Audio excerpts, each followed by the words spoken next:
Hey everyone! Today, I will guide you on how to recover your Roblox account without using your email or phone number. First, open your web browser and go to the Roblox support page. On this page, the first detail you will need to enter is your date of birth. Select the correct day, month, and year, then click Continue.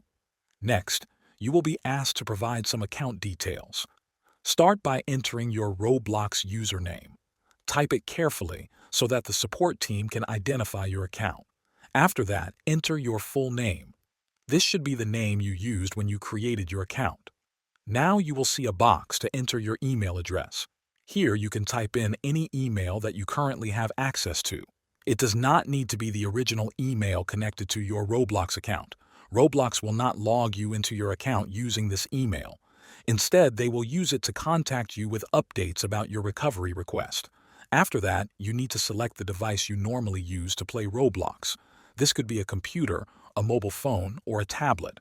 Choosing the correct device helps the support team understand your account usage better. Then, there will be a section where you need to write a short description of your issue. In this box, explain what exactly happened. You can write something like, "I cannot log into my account because I no longer have access to my email or phone number. Please help me recover my account." Once everything is filled out, click Submit. Roblox will then review your report and contact you through the email address you provided. By following these steps, you can start the process of recovering your Roblox account without needing your old email or phone number. Thanks for watching.